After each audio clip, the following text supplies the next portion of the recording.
actually. Let's pivot a little bit. So I want to talk about the people of Sudan now. And you mentioned the culture and the beautiful culture of like giving and all these things. Talk to me about what home is like for you. Yeah, I think it is that thing of like the culture of giving and generosity and that like everybody's family. Because like the people in power have not invested in the country. There's not necessarily like developments and like, you know, like role. Yeah. They're just taking the money for themselves essentially. Yeah, but like the beautiful thing is the people. And I remember like my mum always saying that. I remember years ago listening to something on the radio and it was like someone who'd gone traveling and they'd gone to Sudan and we were like, someone's gone to Sudan. Like no one ever knows where Sudan is, what Sudan is, like what that word even means. Do you know what I mean? And they had said like, oh, there's not like loads of development here, but like these are some of the most kindest people you'll ever meet. And it's like it's that generosity of like these people will bring you into their homes, they will feed you, like they will treat you like family, and like they always find joy.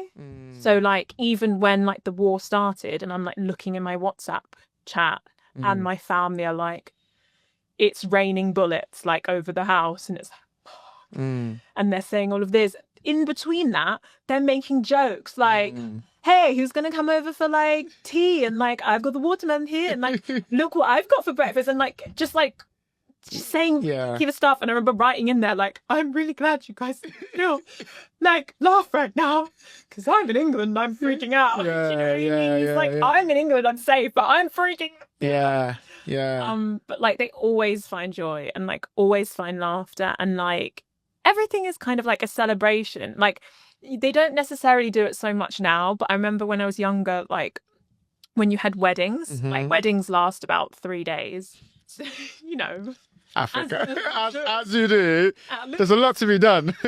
A lot of food and celebrations to be had. A lot of people. You can't, again, you're generous. Like, you can't just invite like that friend. If you're inviting that friend, the entire family. The town has to come at that point. Yeah, because they can't like hear them. Oh, you didn't get invited. That's the one thing. That's the one. Like, people will talk. Like we can't do that. Yeah, like, people will talk. It can't happen. You can't not do that. Exactly. So I think is that like that joy and that celebration. Like I remember like weddings, like being on the street. Like so, like you'd have like. I remember like one of the weddings, whichever day of weddings that like you'd have the henna, which is like where the women get their henna in their hands, and the dye also like has like the henna in his hand, and sometimes there's like traditional dances and stuff. And actually, I'm like glossing over, but you wanted to know about like the culture. Yeah, no, but this is it. Like you're talking, there's a henna going on. All right, let me ask a more of a pointed question then. What is your what thing do you love most about Sudanese culture? That's an easier question to answer. I know it's very hard, even though it's easy. Like, no, I was on a tangent about something else. I think it is, it's like, I don't know. I feel like it is, it's just like the people and like the joy of like being family. I think for me, like it's the joy of being with family because like I grew up here away from family and stuff like that. And what always surprises me, like when I go back, like I said, I hadn't gone back for like 15 years and I went back and I was like, how are you the same as my brother? Like the way you two are behaving is exactly how my brothers behave. But like, how is that possible? Because we live on like other side of like other sides of the world, and we haven't seen each other in years. And like this behavior is like so my brother or like so me, and it's like, wow, this is like family. But then I think that is also a Sudanese thing of like just very playful, very joyful. Like yes, people will be like maybe like yelling loudly or something at times, but like. Actually, not even so. Like sometimes people are loud, but Sudanese are actually quite like soft-spoken people. Like we're very gentle and we're very patient. And I think that's why like the regime has managed to last for so long because we're like patient. I think that's also why like we managed to have the revolution that we did, like a peaceful and like patient sit-in because it's like we will wait. Like Sudanese are chill. Like there is this meme. Like there's no one more chill than a Sudanese. I'm talking to someone. This is one of the things I like about Go on. It's like, I was talking to one of my friends and I was like, yeah, because like, don't you just have like a bed at work? And they're like, what? I was like, yeah, like my uncle, like if the power goes out, I was just like, go sleep at work because he's got like a bed in the office. I'm like, is that not a thing? Like, in like Egypt and Syria. Yeah, They're like yeah. a bed. What? And I'm like, yeah, there was one time I was going to like the police offices or like a government building to like sort out like my like visa, passport documents, whatever. And like we knock on the door of like one of like the heads.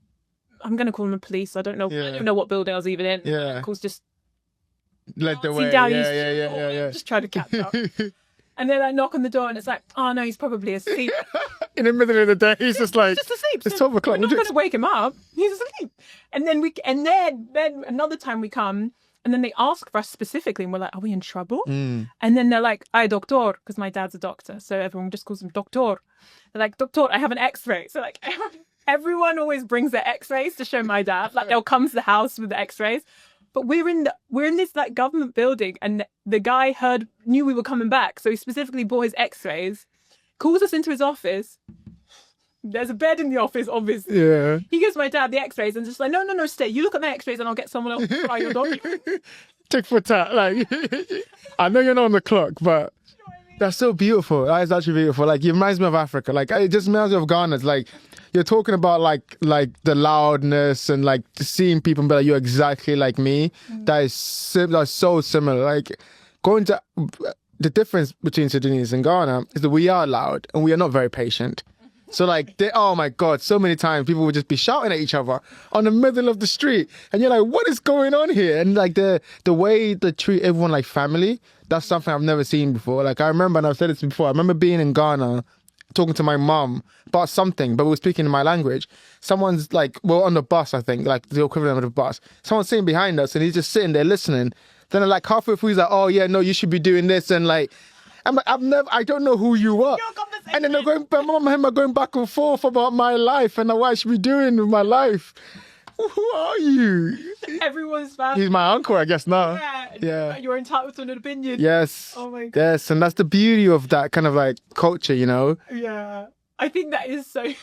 That's like, why you? I don't even know you. I don't even know you. But that's prevalent. Like people, older women will like shout at little kids they don't even know. Yeah. And they'll like pick them by your ear. And I'm like, I wouldn't even touch a kid I don't know. Let alone discipline him. Wait. It's so crazy. But also I feel like everyone knows who everyone is. Like I remember like coming back to like my like neighborhood and being like, oh no, everyone knows you're back. I'm like, I don't know everyone though. Like, but they all know you're here. They don't know who you are. Yeah. And like I remember there was like this little corner shop that I used to go to as a kid because like I don't speak Arabic or like, I speak barely any Arabic. And so when I was a kid I probably spoke it better.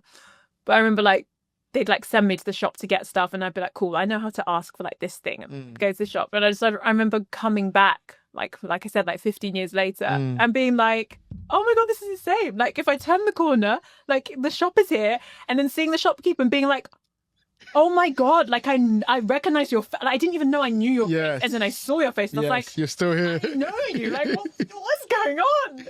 It's so nice. That's the beauty of the joy of going back home because I had the same feeling. I've left, like I said, left Ghana when I was 6, went back when I was like 18 or 19.